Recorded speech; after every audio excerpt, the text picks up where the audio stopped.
सरकार जब हमारी जमीन खरीदेगी ना तो कहेगी खान सर भूल जाइए कि बाजार में आपको क्या मिल रहा था। तो जमीन लिखवाते समय इस बात का अच्छा से ध्यान रखिएगा कि कहीं लिखाई का जो आपका रेट है सरकार के वैल्यूएशन से तो कम नहीं हो गया है, आपकी लिखाई हुई रजिस्ट्री कागज रद्द हो जाती है। भारत में मुकदमा 30 साल चलेगा, तब तक जमीन पर जंगल हो चुका रहेगा। आगे बढ़े सब देखिए, आपका जैसे मान के चलिए संपत्ति है, आपका खेत लिया गया 2 लाख में, सरकार ने आपका खेत ले लिया तो सरकार आपको 2 लाख दी, आप 2 लाख रुपए में कहीं जाके जमीन ले लीजिए। समझा गया कि नहीं आएगा? जमीन का बेचने से जो पैसा आता है उसे 3 साल के अंदर अंदर जमीन पे ही खर्च करना होता है, अदरवाइज फिर टैक्स के दायरे में आ जाएंगे आप, वो इकोनॉमिक्स का हिस्सा हो जाता है। अब आप समझिए ध्यान से, आप लोग के घर में कहीं किसी का जमीन लिखाया होगा तो देखते होंगे कि रजिस्ट्री में जमीन है 1 लाख की, मान के चलिए 1.5 लाख का जमीन है, लिखाता मान के चलिए आपने जमीन 2 लाख में खरीदा, अब पेपरवा पे लिखाता है कितना 1.5 लाख, पेपरवा पे कितना लिखा जाता है 1.5, ऐसा कम लिख देता है ऐसा कि नहीं? इसके 2 रीजन समझिए। सरकार कहती है कि जितना में हम जमीन लिखेंगे उसका 10% हम रजिस्ट्री चार्ज काटेंगे। कितना काटेंगे? 10। तो अगर 2 लाख की जमीन है तो सरकार कितना रुपया अलगे से लेगी? 2 लाख रुपया तो जमीन वाले को देना पड़ेगा, और सरकार लिखाई कितना लेगी? 10%। 10% के हिसाब से 20,000, तो आदमी को कितना पड़ गया? 2,20,000 रुपया। समझ में आ गया कि नहीं आ गया? लिखाई लग गया यहाँ पे। इसलिए आदमियां क्या करते हैं, सब कहते हैं से सुनिए, 2 लाख का जमीन है ना, 1 लाख रुपया हम आपको ऐसे ही दे देते हैं, जिसका कोई हिसाब किताब नहीं। लो 1 लाख रुपया उसको ऐसे दे दिया, और बाकी बचा 1 लाख का सरकार के पास दिखाया, वो कहेगा मैंने ये जमीन 1 लाख रुपया में बेची, तो सरकार कही ठीक है 10% आप इसका चार्ज दीजिए, 10,000 रुपया लिखाई लगेगा, 10,000 रुपया उनको क्या देगा? लिखाई, और 1 लाख पहले पहुंचा दिया है और लिख देगा। ऐसे ही होता है कि नहीं होता? समझ में आ गया? तब आप लोग सोचेंगे, लड़का नहीं लड़की सोचेगी, सब एक काम करते हैं 2 लाख रुपया में से 1,99,000 उसको देख लेते हैं, 1,000 में लिखवाते हैं, 10% के हिसाब से 1,000 का कितना हो गया? 100 रुपया। लो लिखाई लो 100 रुपया। आप लोग ऐसा सोच रही होगी कि नहीं? नहीं सोची तो फिर आपका दिमाग नहीं है। हम लोग तो यही सोच रहे थे कि भाई जब गिरना ही है तो नमक के बोरा पे क्यों गिरेंगे, गद्दा पे गिरे। नहीं सोच रही थी तो बताओ। अच्छा ये बताओ क्या गलत है? जब यहाँ चुरा रहा था तो यहाँ पूरा चुरा। तो सरकार कहती है, देखिए सरकार हर जमीन का एक मिनिमम रेट फिक्स किया कि इससे कम में इस जमीन की खरीद बिक्री नहीं हो सकती, इससे कम में खरीद बिक्री नहीं हो सकती। तो उस जमीन का रेट सरकार क्या कर देती है? फिक्स कर देती। कहती इतना तो इस जमीन का सरकारी रेट है, इससे ऊपर आप बेचिए, इसके ऊपर खरीद, समझ गया? उससे नीचे नहीं खरीद सकते। तो सर जमीन का क्या हो जाता है? वैल्यूएशन। इसका वैल्यूएशन क्या सरकार 1,000 रखी होगी? 2 लाख का जमीन है तो सरकार कम से कम इसका वैल्यूएशन रखी होगी 80 से 90,000, उससे नीचे आप खरीदे नहीं सकते। अप्रोक्स देखिए वैल्यूएशन कितना होता है, जितना मार्केट में रेट होता है ना उसका आधा वैल्यूएशन होता है, अमूमन यही देखा जाता है। सरकारी रेट में जमीन 1 लाख है तो प्राइवेट आदमी उसको कितना में बेचेगा? 2 लाख रुपये में। कितना में बेचेगा? 2 लाख। लेकिन मान के चलिए ये जमीन बिकने वाली है कितना में? 2 लाख। अमूमन आप बताइए इसका सरकारी रेट क्या होगा? एक लमसम में 1 लाख। हालांकि इसका एक डायरी आती है जिसमें लिखा होता है हर गली मोहल्ले का, उसमें नक्शा होता है, इस जमीन का वैल्यूएशन इतना इतना, खाली जमीन है तो उसका वैल्यूएशन कम, 1 तल्ला मकान है तो उसका ज्यादा, 2 तल्ला मकान है तो ज्यादा, 3 तल्ला है तो और ज्यादा। इस तरह से क्या होता है वैल्यूएशन। नीचे दुकान लगा है तो उसका वैल्यूएशन ज्यादा, दरवाजा लगा है तो कम, शटर लगा है तो ज्यादा, क्योंकि दरवाजा लगा है तो आदमी रहता होगा, शटर लगा है तो दुकान चलता होगा। समझ आगे कि नहीं? तो अलग अलग वैल्यूएशन आता है। अमूमन दुनिया पे लोग बेच देते हैं। तो अगर 2 लाख रुपए सरकारी रेट है तो सॉरी प्राइवेट आदमी बेच रहा है तो अमूमन इसका सरकारी रेट कितना होगा? कितना होगा? 1 लाख। कितना होगा? 1 लाख। समझ आ रहा है कि नहीं आ रहा है? किसी को दिक्कत? ये बताइए अगर हमारा जमीन है, मान के चलिए यही मेरा ही जमीन है, तो प्राइवेट को हम बेचते तो कितना में? 2 लाख। सरकारी रेट, ये सरकारी रेट इसीलिए होता है कि सरकार जब हमारी जमीन खरीदेगी ना तो कहेगी खान सर भूल जाइए कि बाजार में आपको क्या मिल रहा था, हम वैल्यूएशन कितना लगाए थे? 1 लाख। इसी वैल्यूएशन के आधार पर भूमि अधिग्रहण विधेयक के तहत हम आपसे आपकी जमीन ले लेंगे। समझा गया? पहले सरकार किस पर लेती थी? अपने वैल्यूएशन पर, अपने वैल्यूएशन पर। लेकिन जब भूमि अधिग्रहण विधेयक आया तो कहा गया कि वैल्यूएशन से हम 1.5 गुना ज्यादा देंगे। तो लगभग क्या हो जाता है? मार्केट रेट हो जाता है। लगभग कितना हो जाता है? मार्केट रेट हो जाता है। तो आप इतना समझ में आ गया कि लोग क्यों जमीन देते। 1 करोड़ का जमीन खरीदेगा ना तो लिखवाएगा कितना में? 60 लाख में खरीदे। कितना में लिखवाएगा? 60 लाख। काय लिए? लिखैया बचाने के लिए। लेकिन मिनिमम से मिनिमम कितना नीचे जा सकता है? आगे बढ़े सर। सर 2000 में जो जमीन की कीमत थी सन 2021 में भी वही होगी। इतना जल्दी वैल्यूएशन नहीं बढ़ता है, 5 साल 10 साल बाद सरकार वैल्यूएशन लगाती है।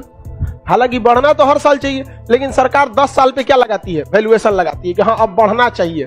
किसी को कोई दिक्कत? लिखाई वगैरह देखते हैं। अब आप लोग जब भी कभी जमीन लिखाइएगा तो याद रखिएगा जमीन कैसा अधिकार है, कानूनी है। तो जब जमीन लिखवाते हैं आप, तो जमीन लिखवाते समय इस बात का अच्छा से ध्यान रखिएगा कि कहीं लिखाई का जो आपका रेट है सरकार के वैल्यूएशन से तो कम नहीं हो गया है। मान के चलिए कोई जमीन है जिसका सरकारी वैल्यूएशन कितना है, 2 लाख रुपया। कितना है? 2 लाख। आपने इसको लिखवा लिया 1.5 लाख में। आपकी लिखाई हुई रजिस्ट्री कागज रद्द हो जाती है, आपका जमीन गया छुट्टा सांड की तरह हो जाएगा, फिर आपकी रजिस्ट्री क्या हो जाएगी, रद्द।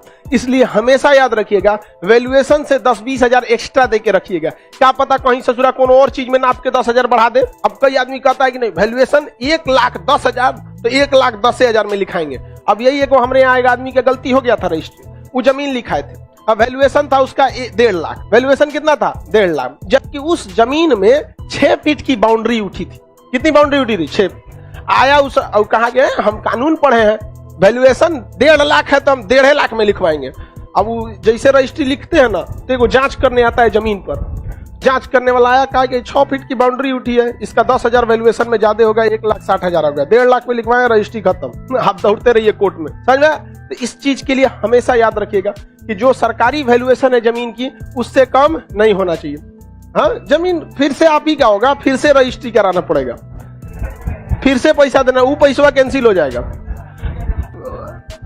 इसलिए कभी भी सरकार से कभी भी कोई छेड़छाड़ नहीं करेंगे लोग। चलिए अब ध्यान से समझते हैं। ये समझ में आ गया संपत्ति का अधिकार। कभी भी आप वैल्यूएशन से कम की जमीन लेंगे, कभी भी जमीन वैल्यूएशन से कम नहीं लेना है। वैल्यूएशन से हमेशा 30-40 हजार का मार्जिन लेके चलना है। अब आप बताइए ना, वैल्यूएशन से अगर आप 50 हजार भी मार्जिन बढ़ा दिए तो कितना टैक्स लगेगा आपका? 10%। कितना बढ़ेगा? 5,000। अरे 5,000 रुपया के चक्कर में आपका पूरी जमीन हमेशा के लिए सेव रहेगी कि नहीं रहेगी?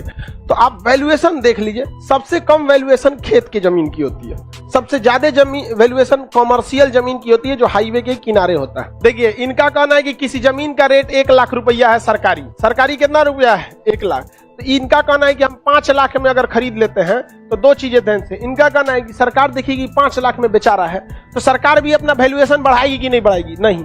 सरकार का एक नियम कानून है, क्योंकि सरकार देखा देखी वैल्यूएशन बढ़ा दी और कल को सरकारें को वहां सड़क बनाना पड़ा तो जमीनिया सरकार भी अपने बढ़ल के रेट पे खरीदेगी। इसलिए सरकार कहती है बाहर में जाओ ससुरा, बेचने वाला तो अपने बढ़ा के बेच ही रहा है, हमको तो जितना में बेचेगा उसका क्या मिलेगा? 10%। सरकार बैल है, यूपीएससी वाला जाता है सब समझ आ गया कि नहीं आ गया? एसएससी रेलवे वाला जाता है सब। अरे बेचा रहा है 5 लाख, वैल्यूएशन बढ़ा लो। आपको जब अपन खरीदने होगा सरकार मर जाएगी, क्योंकि सरकार तनी मनी जमीन थोड़े खरीदती है। अब आप खुद सोचिए, पटना से दिल्ली तक सड़क बनाना है, कितना जमीन खरीदना होगा? अथाह जमीन। देखा देखी 2-3 गो प्लॉट के हिसाब से अगर वैल्यूएशन बढ़ा दिया तो सरकारें बिक जाएगी। समझ में आ रहा है कि नहीं आ रहा है? आगे बढ़े? समझ गए सर, अब जमीन लिखा लेंगे। चलो, कोई दान में जमीन दे देते हैं। सरकार कहती है कि तू भाड़ में जो दान में दो चाहे कुछ दो, हमारा 10% ले उसके बाद कुछ करो। अगर हम किसी को दान में जमीन देते हैं तो सरकार कहती है दान कौन ना को मिल रहा है रे, आओ तेरे लिए आप 10%। सरकार अपनी रजिस्ट्री चार्ज किसी कीमत पे नहीं छोड़ेगी, कुछ भी हो जाए वो अपनी रजिस्ट्री चार्ज नहीं छोड़ सकती। समझ में आ गया कि नहीं आ गया?